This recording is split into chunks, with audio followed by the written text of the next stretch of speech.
नमस्कार दोस्तों, स्वागत है आपका आज के मुख्य समाचार में, जिसमें सबसे पहली और बड़ी खबर मैं आपको बताएंगे कि महाराष्ट्र में नए सर्वे ने ला दिया भूचाल और किस गठबंधन को मिलने जा रही है 154 सीटें, ये आपको खबर में बताएंगे। खबर में आगे जिक्र होगा कि विनेश फोगाट का बड़ा आरोप, बृजभूषण सिंह से डरते हैं प्रधानमंत्री मोदी, इसलिए नहीं दिया हमारा साथ। आगे जिक्र होगा कि 20 सीटें और आ जाती तो ये सारे लोग जेल में होते। जम्मू कश्मीर में खड़गे का बीजेपी पर बड़ा हमला। खबर में आगे आपको बताएंगे कि 25 लाख रुपए के हेल्थ इंश्योरेंस से लेकर टैक्स फ्री लोन तक जम्मू कश्मीर चुनाव से पहले कांग्रेस ने दे दी है 5 गारंटियां। और खबर में आगे जिक्र होगा उत्तर प्रदेश का, जहां पर फर्जी एनकाउंटर और दिखावटी जांच पूरा पैटर्न सेट। मंगेश यादव मामले में अखिलेश यादव ने योगी के खिलाफ खोल दिया मोर्चा और उठाए इस प्रकार के सवाल। सब कुछ आपको बताएंगे खबर में, लेकिन उससे पहले दोस्तों आपसे निवेदन की कृपया करके वीडियो को लाइक कर दीजिए और चैनल को सब्सक्राइब करके बेल आइकन दबाकर कमेंट में लिखिए जय हिंद। रुक करते हैं सबसे पहली और बड़ी खबर की तरफ। महाराष्ट्र में नए सर्वे ने ला दिया भूचाल, गठबंधन को मिलने जा रही है 154 सीटें। जी हां दोस्तों, महाराष्ट्र में इस साल के आखिर तक विधानसभा चुनाव होने हैं और अभी चुनाव तारीखों का ऐलान नहीं हुआ है। हालांकि तारीखों के ऐलान से पहले ही राजनीतिक सरगर्मी भी तेज हो गई है। महायुति और महाविकास अघाड़ी में सीट बंटवारे को लेकर बैठकों का दौर जारी है और इन सब के बीच एक और सर्वे आया है। इसमें जो दावा किया गया है वो चौंकाने वाला है। इस सर्वे में एकनाथ शिंदे के नेतृत्व वाली सरकार को बड़ा झटका लगता दिख रहा है। वहीं शिवसेना, कांग्रेस और एनसीपी की गठबंधन वाले महाविकास अघाड़ी की बल्ले बल्ले होती दिख रही है। लोकपाल के सर्वे के मुताबिक महाराष्ट्र में अभी चुनाव हुए तो महाविकास अघाड़ी को 141 से 154 सीटें मिलती दिख रही हैं। वहीं एनडीए को 115 से 128 सीटें मिलने का अनुमान जताया गया है, जबकि अन्य के खाते में 5 से 18 सीटें जाने का अनुमान है। वहीं वोट शेयर की बात करें तो लोकपाल के सर्वे में महाविकास अघाड़ी को 41 से 44% वोट मिलने का अनुमान है, जबकि महायुति को 38 से 41% वोट मिलते दिखाई दे रहा है। वहीं सर्वे में अन्य के खाते में 15 से 18% वोट जाने की उम्मीद दिख रही है। महाराष्ट्र में 288 सीटें हैं, बहुमत के लिए 145 सीटों की जरूरत है। राज्य में अभी एकनाथ शिंदे के नेतृत्व वाली महायुति सरकार है। महाराष्ट्र में 2019 में पिछले विधानसभा चुनाव हुए थे। हालांकि तब से राज्य में सियासी तस्वीर पूरी तरीके से बदल गई है और उस चुनाव में बीजेपी और शिवसेना ने साथ चुनाव लड़ा था, जबकि कांग्रेस और एनसीपी गठबंधन में चुनाव मैदान में उतरे थे। हालांकि सीएम पद को लेकर शिवसेना और बीजेपी में टकरार आ गई थी। इसके बाद शिवसेना ने कांग्रेस और एनसीपी के साथ मिलकर सरकार बनाई थी। रुक करते हैं ब्रेकिंग न्यूज की तरफ। विनेश फोगाट का बड़ा आरोप, बृजभूषण सिंह से डरते हैं प्रधानमंत्री मोदी, इसीलिए नहीं दिया हमारा साथ। जी हां दोस्तों, आपको बता दें कि पेरिस ओलंपिक से खाली हाथ लौटने के बाद विनेश फोगाट ने राजनीति के अखाड़े में कदम रख दिया है और यहां पर विनेश फोगाट ने कांग्रेस के टिकट पर हरियाणा के जुलाना से चुनाव में वो उतर चुकी हैं। राजनीति में आते ही विनेश फोगाट ने बड़े खुलासे किए और उन्होंने रेसलिंग फेडरेशन ऑफ इंडिया यानी कि WFI के पूर्व अध्यक्ष बृजभूषण सिंह से लेकर देश के प्रधानमंत्री नरेंद्र मोदी तक पर निशाना साधा। विनेश ने यहां तक कह दिया कि पीएम मोदी ने धरने पर बैठे उन जैसे पहलवानों की बात इसलिए नहीं सुनी क्योंकि वो बृजभूषण से डरते हैं। वरिष्ठ पत्रकार अजीत अंजुम ने एक इंटरव्यू के दौरान विनेश फोगाट से सवाल किया कि बृजभूषण सिंह आपके खिलाफ हैं, लगातार बयान दे रहे हैं, 2 साल आप उनके खिलाफ लड़ी लेकिन सरकार तो पीएम मोदी है, तो आपको क्या लगा कि मोदी क्यों समर्थन नहीं दे रहे? सरकार के मुखिया तो मोदी हैं, वो थोड़े ही बृजभूषण सिंह के दबाव में फैसला करेंगे। तो जवाब में विनेश फोगाट ने कहा कि दबाव में है तभी तो ऐसा चल रहा है, नहीं तो ऐसा कैसे हो सकता है कि देश के खिलाड़ी जो ओलंपिक्स मेडल लेकर आ रहे हैं आप उनसे मिल रहे हैं, जाने से पहले भी मिले थे। ऐसा तो हो ही नहीं सकता कि देश का प्रधानमंत्री दबे, लेकिन हमें बाहर से जो दिख रहा है हमें तो लग रहा है कि वो उनसे डर रहे हैं। अंदर क्या है ना हमें पता है ना आपको पता है। विनेश फोगाट ने यह भी कहा कि उनके समर्थक भी नहीं चाहते कि वो पीएम मोदी से मिलें। अजीत अंजुम ने सवाल किया कि ओलंपिक मेडल जीतने के बाद जब विनेश पीएम मोदी से मिलती तो क्या वो असहज होते? जवाब में विनेश ने कहा मैंने इतनी दूर का नहीं सोचा था, मैं नहीं जानती क्या होता, मैं नहीं जानती कि मिलती भी या नहीं मिलती, मेरे लोग नहीं चाहते कि मैं उनसे मिलूं, वो बहुत बेइज्जती महसूस करते हैं, उनके दिल में टीस है कि हमारी बिटिया जब सड़क पर बैठी थी तो उनके मुंह से एक शब्द नहीं निकला।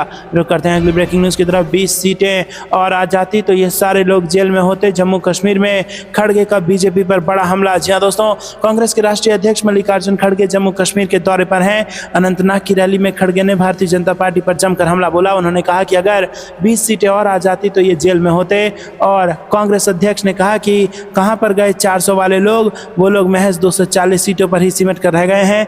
खड़गे ने कहा कि अगर हमारी 20 सीटें और आ गई होती तो ये सारे के सारे लोग जेल में होते, ये लोग जेल में ही रहने के लायक हैं। इतना ही नहीं, खड़गे ने आगे कहा कि भारतीय जनता पार्टी भाषण बहुत देती है लेकिन काम काम और कथनी में बहुत ही ज़्यादा फर्क है। बीजेपी चाहे जितनी भी कोशिश कर ले, कांग्रेस और नेशनल कॉन्फ्रेंस का गठबंधन कमज़ोर नहीं होगा। हमने संसद में अपनी ताकत दिखाई है, हम उसी ताकत के साथ आगे बढ़ेंगे। कांग्रेस के राष्ट्रीय अध्यक्ष मल्लिकार्जुन खड़गे ने कहा कि नेशनल कॉन्फ्रेंस और कांग्रेस का गठबंधन देख भारतीय जनता पार्टी बौखला गई है, इसीलिए वो जम्मू कश्मीर की लिस्ट बार बार बदल रही है। इससे आप अंदाजा लगा सकते हैं कि बीजेपी के लोग इंडिया गठबंधन की एकता को देखकर डर गए हैं और अभी हम राहुल गांधी और फारूक अब्दुल्ला जब हम एक हो गए तब बीजेपी और भी घबरा गई है और डर गई है। रुक करते हैं अगली ब्रेकिंग न्यूज की तरफ। 25 लाख रुपए के हेल्थ इंश्योरेंस से लेकर टैक्स फ्री लोन तक, जम्मू कश्मीर चुनाव से पहले कांग्रेस की 5 गारंटीज। यहाँ दोस्तों, जम्मू कश्मीर में विधानसभा चुनाव को लेकर सियासत तेज हो गई है। राजनीतिक पार्टियों की ओर से जनता को लुभाने के लिए तरह तरह के वादे किए गए हैं और यहाँ पर जम्मू कश्मीर चुनाव से पहले कांग्रेस ने 25 लाख रुपए के हेल्थ इंश्योरेंस से लेकर टैक्स फ्री लोन समेत 5 गारंटी देने का वादा किया। कांग्रेस के राष्ट्रीय अध्यक्ष मल्लिकार्जुन खड़गे ने इसकी घोषणा की। कांग्रेस अध्यक्ष खड़गे ने बुधवार को घोषणा की है कि अगर कांग्रेस नेशनल कॉन्फ्रेंस गठबंधन जम्मू कश्मीर में सत्ता में आता है तो वो 5 बड़ी गारंटी देंगे। इनमें से एक प्रमुख वादा जम्मू कश्मीर में हर परिवार को 25 लाख रुपए का स्वास्थ्य बीमा देने का है। उन्होंने अनंतनाग में एक चुनावी रैली को संबोधित करते हुए कांग्रेस की प्रतिबद्धता को दोहराया और कश्मीरी पंडित प्रवासियों के पुनर्वास के वादे को पूरा करने की शपथ ली। दोस्तों, रुक करते हैं अगली ब्रेकिंग न्यूज की तरफ। फर्जी एनकाउंटर, दिखावटी जांच, पूरा पैटर्न सेट। मंगेश यादव मामले में अखिलेश यादव ने योगी सरकार के खिलाफ खोला मोर्चा और उठाए सवाल। जी दोस्तों, यहाँ पर सुल्तानपुर डकैती कांड के बाद हुए मंगेश यादव एनकाउंटर को लेकर सूबे की राजनीति गर्मा गई है। मंगेश के एनकाउंटर की सपा मुखिया अखिलेश यादव और कांग्रेस सांसद राहुल गांधी सरीखे नेता मुखालफत कर चुके हैं। समाजवादी पार्टी ने तो मंगेश के एनकाउंटर को लेकर पुलिस प्रशासन पर गंभीर आरोप लगाते हुए यूपी सरकार के खिलाफ मोर्चा ही खोल दिया है और इस बीच अखिलेश यादव ने फिर से उत्तर प्रदेश में हो रहे एनकाउंटर को लेकर सरकार पर निशाना साधा। सपा मुखिया ने अपने सोशल मीडिया अकाउंट एक्स पर लिखा कि पहले किसी को उठाओ, झूठी मुठभेड़ की कहानी बनाओ, फिर हत्या के बाद परिवार वालों द्वारा सच बताए जाने पर तरह तरह के दबाव व प्रलोभन से उन्हें दबाओ। दोस्तों, अखिलेश यादव ने पोस्ट के अंत में लिखा कि बीजेपी अपने दल बदल के साथ ऐसे एनकाउंटरों को जितना अधिक सच साबित करने में लग जाती है, वो एनकाउंटर दरअसल उतना ही बड़ा झूठ होता है। बीजेपी ने सच का ही एनकाउंटर कर दिया है। मंगेश यादव एनकाउंटर पर अखिलेश यादव ने आरोप लगाया कि बीजेपी राज में एनकाउंटर का एक पैटर्न सेट हो गया है। पहले किसी को उठाओ, फिर झूठी मुठभेड़ की कहानी बनाओ, फिर दुनिया को झूठी तस्वीरें दिखाओ, फिर हत्या के बाद परिवार वालों द्वारा सच बताए जाने पर तरह तरह के दबाव व प्रलोभन से उन्हें दबाओ। विपक्षी राजनीतिक दलों द्वारा भांडाफोड़ होने पर अपने 2M दर्जे के नेताओं को आगे करके शीर्ष नेतृत्व को बचाओ, फिर जिसका दाना उसका गाना वाले संबंधों को निभाने वाले मीडिया को दुष्प्रचार के लिए लगाओ, फिर झूठ में पारंगत अपने तथाकथित बड़े भाजपाई नेताओं से ऐसे गैरकानूनी एनकाउंटर को सही साबित करने के लिए तर्कहीन बयानबाजी कराओ। सच्चे मीडिया को विपक्ष या विदेशी समर्थन पर जीने वाला साबित करके उनकी बदनामी करवाओ और जन आक्रोश बढ़ने पर औपचारिक दिखावटी जांच कराकर मामला रफा दफा करवाओ। ये अखिलेश यादव का बयान है और उन्होंने बता दिया है कि फर्जी एनकाउंटर का पूरा पैटर्न सेट हो चुका है। तो दोस्तों, आपको क्या कुछ लगता है कमेंट में जरूर बताइए। वीडियो को लाइक नहीं किया तो लाइक जरूर कीजिएगा। रुक करते हैं अगली ब्रेकिंग न्यूज की तरफ। मणिपुर में युद्ध जैसे हालात, चुप बैठे हैं प्रधानमंत्री और गृह मंत्री। संजय राउत का बीजेपी सरकार पर बड़ा हमला। जी हां दोस्तों, शिवसेना नेता संजय राउत ने मणिपुर में जारी हिंसा को लेकर प्रधानमंत्री नरेंद्र मोदी और केंद्रीय गृह मंत्री अमित शाह से सवाल पूछा। संजय राउत ने बुधवार को एक प्रेस कॉन्फ्रेंस के दौरान कहा कि देश में गृह मंत्री यहाँ वहाँ घूम रहे हैं, लेकिन मणिपुर के जो हालात हैं उससे सभी वाकिफ हैं। शिवसेना यूपीटी नेता संजय राउत ने कहा कि मणिपुर में जो हालात हैं उससे निपटने का काम गृह मंत्री का होता है, मगर वो तो मुंबई में राजनीतिक कार्यक्रमों में हिस्सा ले रहे हैं। वो यहाँ लालबाग के राजा के दर्शन के लिए गए, चुनावी बैठक की, मगर उनके लिए मणिपुर की आंतरिक सुरक्षा पूरी तरह से खत्म हो गई है। वहाँ रॉकेट और ड्रोन से हमले हो रहे हैं, युद्ध की स्थिति है। ऐसे में देश का गृह मंत्रालय और NSA कहाँ गायब है। उन्होंने प्रधानमंत्री पर तंज कसते हुए कहा कि रूस, यूक्रेन और इजराइल हमास का युद्ध खत्म करने के लिए PM मोदी वहाँ जाएंगे और तस्वीरें खिंचवाएंगे, लेकिन वो मणिपुर की सड़कों पर भी जाकर दिखाएं। वहाँ खुलेआम गोलीबारी, रॉकेट और ड्रोन से हमले हो रहे हैं, मगर देश के प्रधानमंत्री और गृह मंत्री चुप बैठे हैं। इन घटनाओं के लिए नीतीश कुमार और चंद्रबाबू नायडू जिम्मेदार हैं, जिन्होंने देश की कमान ऐसे लोगों को दे दी है जो एकदम खामोश बैठे हैं। रुक करते हैं अगली ब्रेकिंग न्यूज की तरफ। संविधान को कायम रखने की बात करना राष्ट्र विरोधी कैसे, कांग्रेस ने अमित शाह के बयानों पर किया पलटवार। जी हां दोस्तों, कांग्रेस ने राहुल गांधी को लेकर केंद्रीय गृह मंत्री अमित शाह के बयान पर पलटवार करते हुए बुधवार को सवाल किया कि संविधान को कायम रखने की बात करना राष्ट्र विरोधी कैसे है। पार्टी के मीडिया विभाग के प्रमुख पवन खेड़ा ने यह सवाल भी किया कि जब प्रधानमंत्री नरेंद्र मोदी विदेश जाकर भारत और भारतीय नागरिकों के खिलाफ भयावह टिप्पणी करते हैं तो क्या वो राष्ट्र विरोधी नहीं है। मोदी सरकार को लेकर आलोचनात्मक रुख के लिए चर्चित चर्चित डेमोक्रेट इल्हान उमर ने राहुल गांधी की मुलाकात को लेकर उनकी आलोचना किए जाने पर कांग्रेस ने कहा कि बीजेपी सरकार में है, इसीलिए वो अमेरिकी राजदूत को तलब करे और अगर उसे ऐसा कुछ लगता है तो कोई कार्रवाई करे। खेड़ा ने कहा कि शाह से कार्रवाई करने के लिए कहें, फिर हम प्रधानमंत्री और गृहमंत्री दोनों को बेनकाब कर देंगे। प्रधानमंत्री विदेश जाकर भारत और भारतीय नागरिकों के खिलाफ भयावह टिप्पणी करते हैं तो क्या वो राष्ट्र विरोधी नहीं है? दोस्तों, आपको क्या कुछ लगता है कमेंट में जरूर बताइएगा। वीडियो को लाइक जरूर कीजिएगा। रुक करते हैं अगली ब्रेकिंग न्यूज की तरफ। रणदीप सुरजेवाला का बड़ा दावा, प्रचंड बहुमत के साथ सत्ता में आएगी कांग्रेस। जी दोस्तों, हरियाणा चुनाव को लेकर प्रचार तेज होता दिखाई दे रहा है। कांग्रेस सांसद रणदीप सुरजेवाला ने हरियाणा के कैथल में एक रैली को संबोधित करने के बाद कहा कि पार्टी भारी मोहब्बत के साथ राज्य की सत्ता में आएगी। वहीं पत्रकारों से बातचीत में सुरजेवाला ने कैथल में अधूरे पड़े विश्वविद्यालय और मेडिकल कॉलेज पर प्रकाश डालते हुए कहा कि कांग्रेस की सरकार बनने पर वो इस मामले को लेकर सर्वोच्च प्राथमिकता के साथ जांच कराएंगे। सुरजेवाला ने बीजेपी की राज्य सरकार पर तंज कसते हुए कहा कि वो 12 साल में सिर्फ 10 कमरे बना सके, लेकिन कांग्रेस यूनिवर्सिटी और मेडिकल कॉलेज का निर्माण 2 से 2.5 साल में पूरा कर देगी। उन्होंने आगे इस बात पर भी जोर दिया कि कांग्रेस सरकार सिर्फ 1 साल के कैथल के अतीत के गौरव को बहाल करेगी। उन्होंने कहा कि इस शहर में जब निर्णय लिया गया कि यहाँ एक यूनिवर्सिटी और मेडिकल कॉलेज बनाया जाएगा तो मैं कह सकता हूँ कि एक बार लोगों के आशीर्वाद से कांग्रेस की सरकार बन जाएगी तो सबसे पहला काम हम करेंगे कि हम सभी को इकट्ठा करेंगे, दस्तावेज तैयार करें और प्राथमिकता के साथ जांच करें। भाजपा पर वार करते हुए उन्होंने कहा कि वो 10 साल में केवल 10 कमरे बना सके, लेकिन मुझे विश्वास है कि हम 2 से 2.5 साल के भीतर मेडिकल कॉलेज का निर्माण कर देंगे और हम मेडिकल कॉलेज का निर्माण पूरा करेंगे। इसके साथ ही उन्होंने कहा कि हम सभी लंबित परियोजनाओं पर काम करेंगे और कैथल में जो नुकसान हुआ है कांग्रेस अपने पहले साल में उसकी भरपाई करेगी और अपने पुराने गौरव पर लौटेगी। हम सब काम करेंगे। मेरा मानना है कि कैथल में हमें जो समर्थन मिला है, कांग्रेस प्रचंड बहुमत के साथ सत्ता में आएगी। तो दोस्तों, क्या आपको भी ऐसा लगता है कि हरियाणा में कांग्रेस प्रचंड बहुमत के साथ सत्ता में आएगी? कमेंट में अपनी राय बताइए और वीडियो को लाइक कीजिए। रुक करते हैं अगली ब्रेकिंग न्यूज की तरफ। नरेंद्र मोदी को इस्तीफा देना पड़ेगा, ममता बनर्जी के समर्थन में बोले शत्रुघ्न सिन्हा। जी दोस्तों, आपको बता दें कि आरजीकर मेडिकल कॉलेज की घटना को लेकर सुपरस्टार और टीएमसी सांसद शत्रुघ्न सिन्हा ने कहा कि कोलकाता में जो हुआ वो बहुत घिनौना था, उसमें कोई साथ नहीं देगा, लेकिन उसके बाद जिस तरह उस घटना पर सियासत की जा रही है वो गलत है। शत्रुघ्न सिन्हा ने कहा कि इस मुद्दे पर मैं ममता बनर्जी के साथ हूं। ममता बनर्जी ने जो अपराजिता बिल लाया है वो ऐतिहासिक और बहुत जबरदस्त है और इस मामले में किसी मुख्यमंत्री को दोषी ठहराना वाजिब नहीं होगा। इस मामले में कानून और जांच एजेंसियां अपना काम करेंगी। शत्रुघ्न सिन्हा ने कहा कि पश्चिम बंगाल में जो बिल आया उससे भी जबरदस्त बिल मैं चाहता हूं कि दूसरे प्रदेशों में भी आए। मैं केंद्र सरकार से भी अपील करूंगा कि इस प्रस्ताव को जल्द से जल्द भरपूर समर्थन आशीर्वाद दें। वहीं पश्चिम बंगाल के मुख्यमंत्री के इस्तीफे के सवाल पर उन्होंने कहा कि ऐसा नहीं है, अगर यही पैमाना है, यही पैरामीटर है तो प्रधानमंत्री नरेंद्र मोदी को और कई अन्य मुख्यमंत्रियों को इस्तीफा देना पड़ेगा। चाहे मणिपुर का मुद्दा हो, हाथरस का मुद्दा हो, उन्नाव का मुद्दा हो, कठुआ का मुद्दा हो, ऐसे कई शर्मनाक घटनाएं हैं। हमने आज तक उस पर प्राइम मिनिस्टर का इस्तीफा नहीं मांगा है। रुक करते हैं अगली ब्रेकिंग न्यूज की तरफ।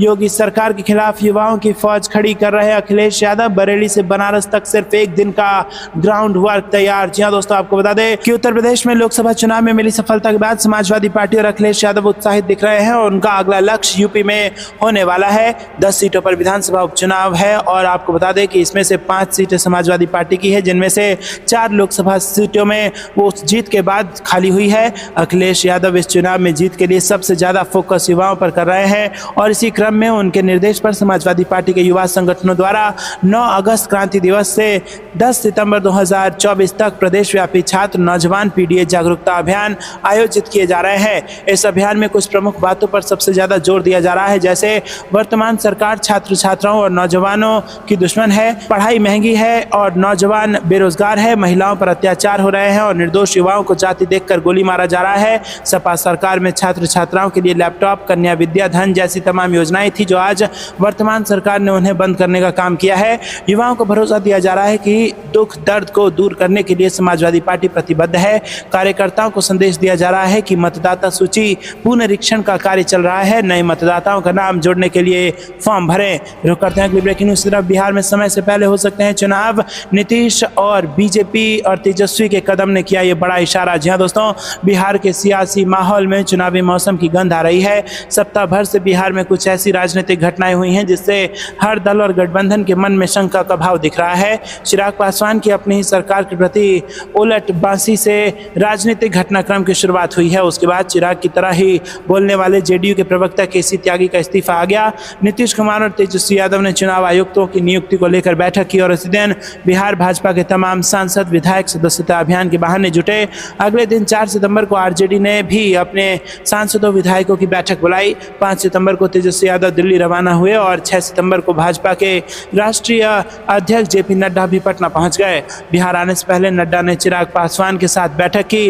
राजनीतिक दलों की अचानक बढ़ी सक्रियता देखकर बिहार में चुनावी माहौल की आहट सुनाई पड़ने लगी है। जनवरी में नीतीश कुमार की एनडीए में पुनर्वापसी हुई और तभी से ये चर्चा रह कर होती रही है कि नीतीश कुमार समय से पहले बिहार विधानसभा का चुनाव कराना चाहते हैं। तब ये भी जानकारी मिली कि भाजपा लोकसभा चुनाव के साथ विधानसभा चुनाव के पक्ष में नहीं है। हाँ, लोकसभा चुनाव के बाद चुनाव हो तो उसे कोई आपत्ति नहीं है। लोकसभा का चुनाव जीतने के बाद फिर ये चर्चा चली कि नीतीश कुमार जल्द कराने की तैयारी में है चुनाव को और नीतीश कुमार राज्य में चल रही योजनाओं का लगातार निरीक्षण भी कर रहे हैं, नई योजनाओं की घोषणा कर रहे हैं। समीक्षा बैठकें लगातार हो रही है। पिछले साल की नीतीश ने समीक्षा बैठक के दौरान ही कहा था कि काम जल्दी पूरा करें, चुनाव कभी भी हो सकता है और तब से ये बात रह कर उठ रही है कि बिहार में समय से पहले चुनाव हो सकते हैं। हफ्ते भर से बिहार की राजनीति में अचानक जो सरगर्मी बढ़ी है उसे भी लोग चुनाव समय से पहले होने वाली संभावना के तौर पर देख रहे हैं। केंद्र में भाजपा के नेतृत्व में एनडीए की सरकार तीसरी बार बनने के बाद से ही इंडिया ब्लॉक ने राज्यों में अपनी गतिविधियां बढ़ा दी हैं। बंद, विरोध प्रदर्शन जैसी गतिविधियां बिहार में भी दिख रही है और बैठकों का दौर शुरू हो गया है। तेजस्वी यादव ने आभार यात्रा निकालने की तैयारी कर ली है। हालांकि तीसरी बार उन्होंने यात्रा की तारीख बदली है।